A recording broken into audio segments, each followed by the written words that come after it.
Howdy, folks. Everett Johnson, editor, Texas Saltwater Fishing Magazine.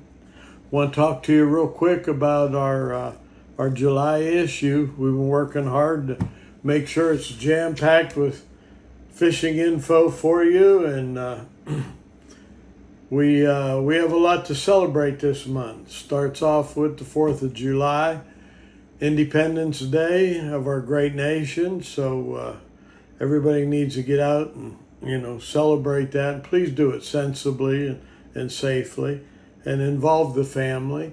And of course, we want to encourage everybody to get out there on the water. Fishing's good. Sabine all the way down to South Padre, and we've been lucky. We really have. We're praying for good weather throughout the summer. Nobody say the H word. You know what that means, hurricane. Hope we stay safe in that regard. A couple things we got coming up in the magazine I want to bring to your attention. We've got an article this month. Texas Parks and Wildlife are commemorating the stocking of their 1,000,000th fingerling. The hatchery and saltwater fish hatchery and stock enhancement program is an enormous accomplishment. And it's one that, as time goes on, our population grows, pressure on all of our resources, not only from more people being on the water and going fishing, but we've got a lot of development along our coast, and that means habitat is shrinking, and the ability of Mother Nature to replenish the fisheries is under the greatest amount of pressure right now that it's ever been. And that's why the stock enhancement programs are so important. And we all need to be very thankful for the effort that Parks and Wildlife has put into this. It honestly is the envy of all coastal states. The protocols in hatchery production, rearing of fingerlings, and stocking success. Basically, it is under peer review seen as the greatest program in all of coastal U.S.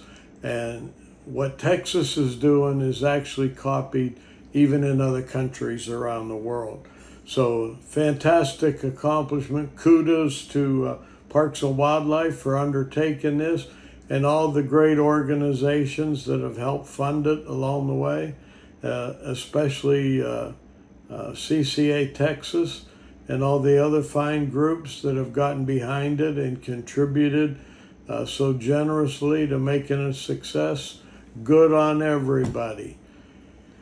Moving right along, I mentioned briefly things that are happening that causes habitat to shrink. What are we talking about here?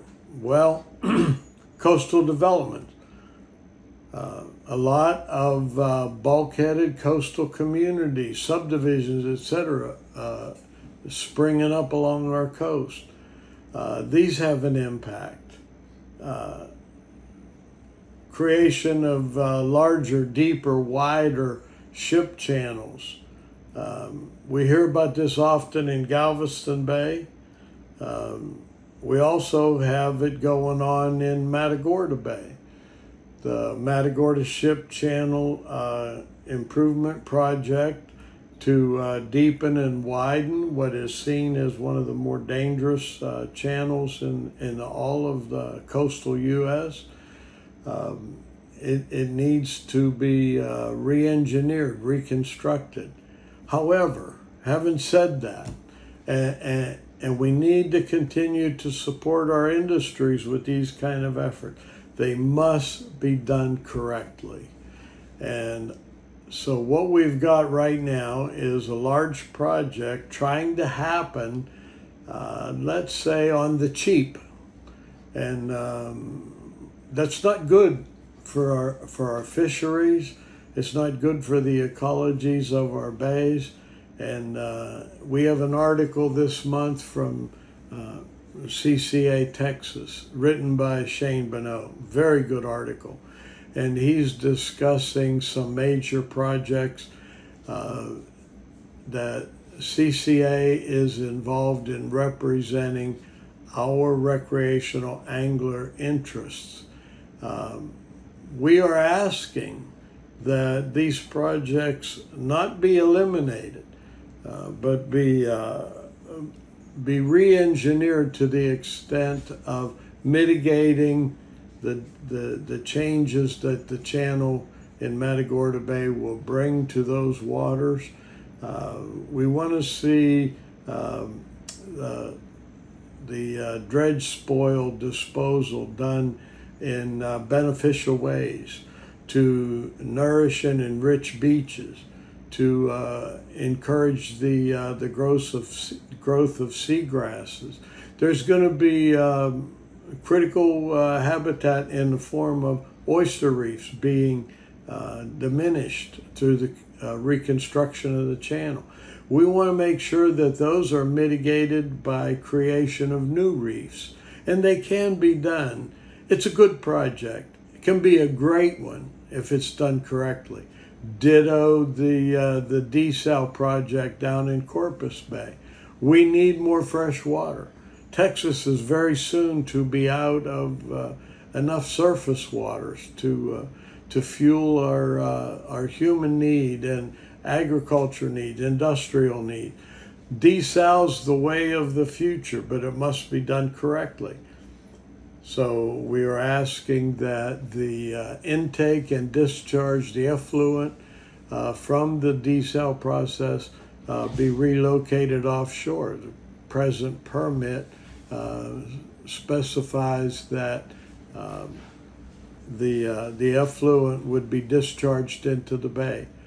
That's not a good idea, and we're asking for that to be re-engineered, rethought, and made to be ecologically, environmentally as friendly as possible. And one more to mention is Lavaca Navidad River Authority are about to grant an enormous water right to the industries in the Port Lavaca area that could actually change the whole complexion of Matagorda Bay. So I encourage that you read that article and you understand it, you get behind it. There's a lot of initiatives that we as recreational anglers can support.